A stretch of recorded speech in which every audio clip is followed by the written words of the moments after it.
Hello, Panther families. My name is John McLean. I'm the athletic director here at Nickerson High School. This is the 2020-2021 Winter Sports Parent Information Meeting. Again, we normally do this meeting in person in the auditorium, but with our situation this year with COVID-19, we just can't do that. So virtually, I want to get you some information out to the parents and players before we start our winter sports. So first of all, I want to introduce our winter head coaches. Kurt Field is our boys basketball coach. Nick Flowers is our head wrestling coach. And I am the head girls basketball coach. We do have, again, Michaela Wassenberg is our athletic trainer for this school year. We're very fortunate to have her. She will be at Nickerson High School every day around 2:30 to 3 o'clock for practices, injury evaluation, treatments of injuries, and then she is at almost every basketball game, whether it's home or away, and she will be present at our home wrestling tournaments. So again, Kurt Field, our boys basketball coach, Nick Flowers, wrestling coach, myself as a girls basketball coach, and Michaela Wassenberg as our trainer. Very quickly, we have a mission statement and goals for our athletic programs here at Nickerson High School, and very simply, we are trying to have the best possible athletic programs for all our students as a Panther here at Nickerson High School. I feel very confident in our coaches. They are passionate about their sports. They are passionate about their athletes, and trying to provide a competitive and educational experience for them through activities here at Nickerson High School. A big piece that I want you to understand, especially you parents, is the eligibility piece for your son or daughter to participate in basketball or wrestling this winter. First of all, the most important is that they must have a completed physical turned into our office before practice starts Monday, November 16th. On that physical, there are areas that require signatures by both the parent and the athlete, and many times these are overlooked, and it is not a completed physical until all those signatures are present. So the physical portion, the concussion portion, the medical information portion, and the parent-player information portion. All of those are very important documents that must be signed and turned in before your student athlete can practice. If your son or daughter participated in a fall sport, they already have that physical packet on file. It's only those that are just competing for the first time in basketball or wrestling that need to complete that packet. Your student must be in good standing in school. They cannot be in-school suspension or out-of-school suspension. They would not be able to practice or play in the competitions if that situation should arise for any athlete. So again, they got to behave, they got to be a good kid in school, they got to be in good standing.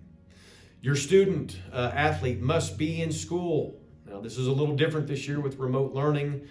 They cannot miss the remote classes and still practice that day.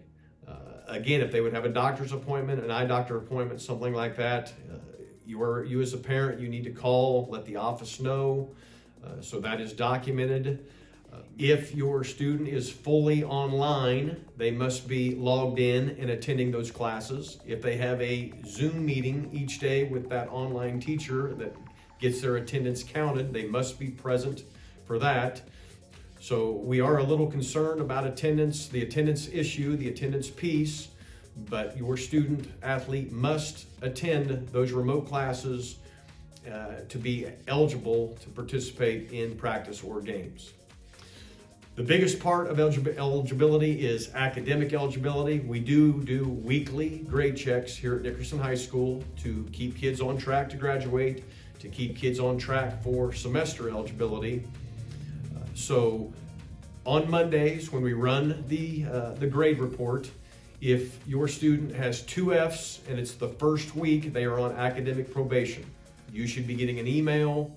They should be getting an email. This is the red flag stating that they are failing, and if they continue this, they will be academically ineligible. The second week, if they have 2 Fs 2 weeks in a row, in any two classes, they would be academically ineligible, and then from Monday to the next Monday, they are not allowed to participate in athletic competitions. So just to make sure you understand, the first week they might be failing English and math, and that is their academic probation week. And then the second week, maybe they got their grades up in English and math, but now they're failing science and social studies. They would be academically ineligible. That is 2 Fs, 2 weeks in a row. So again, we run that every week for coaches and players to stay on top of their grades. The student athlete cannot have 3 or more Fs at semester for their semester grade. It is CASIA rule that they would be academically ineligible for the entire second semester. So they have to pass at least 6 of their 8 classes for second semester eligibility. 3 or more Fs and they're academically ineligible. I bring up very quickly, if your student athlete is interested at all in playing college sports, they have to be registered with the NCAA clearinghouse. They would want to visit with Mr. Smalling or Mr. Matthias, our high school counselors, and to make sure that they are on track with the classes they are taking at Nickerson High School to make sure, again, they are eligible. They don't want to be a senior in high school and realize that, hey, I'm going to have to take a summer course to get myself eligible. They want to have that all taken care of by that senior year. So again, any interest in college sports, they want to be visiting with our counselors as soon as possible. We do have random drug testing here at Nickerson High School. If your student is going to participate in basketball or wrestling, they must be in the opt-in pool. Parents, 99% of the time, this is taken care of at the enrollment process. You check the box. As we get our rosters, we will be checking if there, for some reason, your son or daughter is not in that opt-in pool. We will be sending a form home with them for them to fill out to get in that pool. Again, they must be in the pool. If they are not in the opt-in pool, they cannot participate in CASIA-sponsored activities. Now, drug testing this year is a little different with the remote situation because we do not have all the kids at school. So, to be honest, drug testing may take place. It may not take place. It just depends on, again, what the company wants to do, what we can work out, if we can keep it random by the remote situation. So, but each student athlete will be in the opt-in pool and could possibly be selected for random drug testing. Again, it's the urine test that we do. With the remote situation, I want to make sure you understand the busing schedule and this is for Nickerson High School athletes, not necessarily Reno Valley athletes, for Nickerson High School. On Mondays, if you need a bus at 2:45, there is a pickup at RVMS that would drop you off at Nickerson High School at 3 o'clock. There you are technically in class till 3:10, so you would need to make sure that your last hour teacher that is okay if you're leaving that early to get on that bus. Tuesday through Friday, being remote in the morning and in the afternoon, you're doing your schoolwork at home or at school. If you do need a bus at 2:30, there would be pickup at South Hutch Elementary School. At 2:45, pickup at Reno Valley Middle School, and they would be dropping you off at 3 o'clock at Nickerson High School so you could get ready for practice.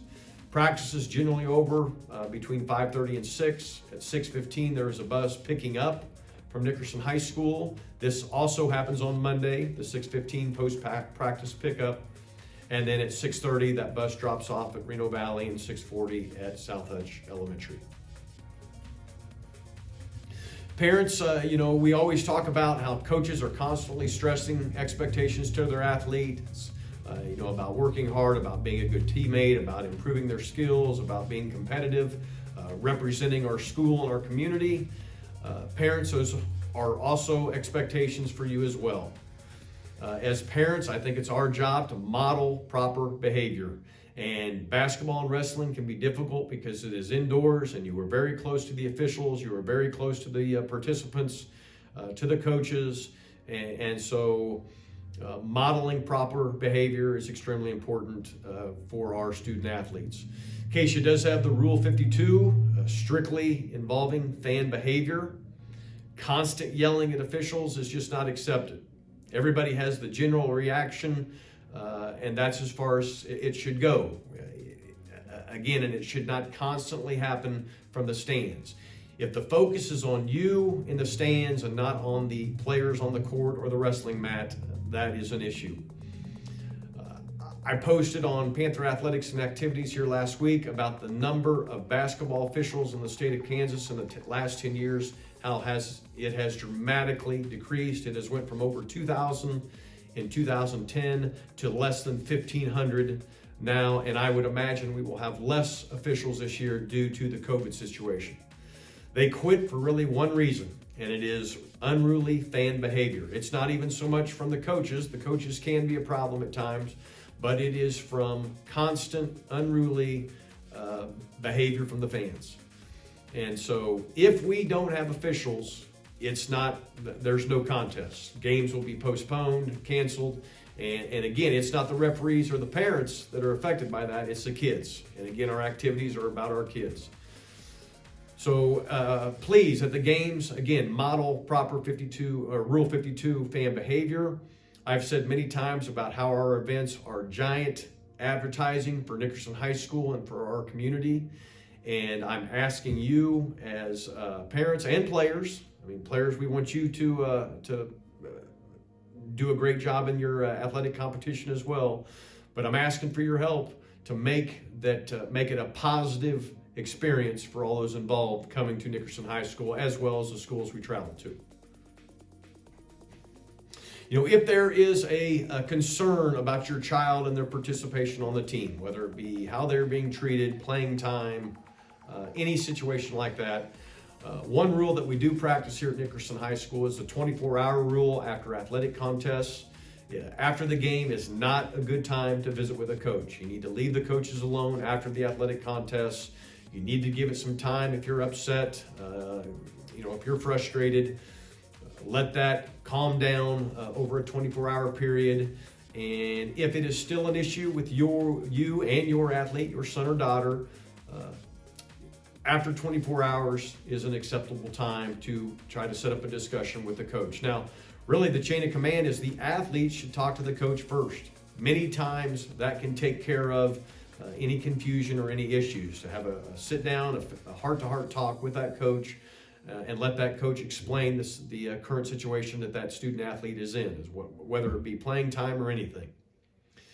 If that athlete is still concerned, or you, the parent, you are still concerned, and it's not taken care of, then the parent, you could call and request and have a visit with the coach. Again, it needs to be a civil conversation. Again, you're both trying to strive to get the best possible experience for that student athlete. If there were still problems, then there could be a meeting set up with the player, the parent, the coach, and Nickerson administrator. And we could sit down and again have a civil conversation, hopefully come to a solution to the problem. But after that meeting, it is definitely moving on past that situation. So again, just remember 24-hour rule with your coaches after the game is not a good time. Again, the last thing I want to talk about is the COVID-19 expectations, or the COVID-19 situation we are in. It is not getting any better as we are approaching the start of winter sports. Quite honestly, winter sports are on a very thin sheet of ice to starting the sports season and completing the sports season. This is a situation that no one likes. Players, coaches, parents, community members. It is not something that we enjoy, but it's something that we have to make the best out of the hard situation. I can tell you that with wrestling and basketball being indoors, masks will be required. If you're going to come watch, if you are able to come watch, you will be required to wear a mask, whether it's basketball or wrestling, and whether it's at Nickerson or at an away gymnasium. It is just throughout the state of Kansas, in any indoor situation, masks are being required. Fan restrictions are going to be in place. There's just no way to get around it, and I would expect low numbers. We're looking at possibly trying to get 2 wristbands per participant. That would almost be a max. If you do get into athletic contests to watch, you're going to want to social distance within the gymnasium. There may be some events or some communities, schools that will not allow fans at all. And I would expect very much so that could happen. I don't know if it will happen here at Nickerson High School. We're going to try very hard at our home events to allow some fans. Again, it's not going to be many, but just please be expecting that you may not be able to go in person and watch your student athlete compete. I can tell you that we will try very hard to live stream events. We do have the NFHS Pixelot cameras in place in the competition gym that you can buy a subscription to watch our home events. And if other schools have NFHS, you can watch at their gymnasiums. Not all schools have that, but several do. But I know through our video department here at the high school, Mrs. Ripple, that we are going to try our best to have live streaming free through Facebook Live, and we will communicate that out as our competitions get closer. So again, just understand that COVID-19, it's something we're going to have to deal with. You're going to have to wear a mask. There are going to be very strict fan restrictions. And again, it's about the kids. If we don't follow these, quite frankly, the last option, again, is no fans. And then the option after that is canceling the events. And again, the kids are the ones that get hurt if we decide to do that. That would be the very last option. We don't want to do that. So that is really all I have as far as information. Again, we are looking forward to the winter sports season. We should have some very competitive teams. It should be an exciting time. We all need to do everything possible about being very conscious about our health and staying safe and doing all we can to keep our kids participating. So I wish all the teams and all the players best of luck, and I hope every day we do the best we can to make it a great day to be a Panther. Go Panthers! Thank you.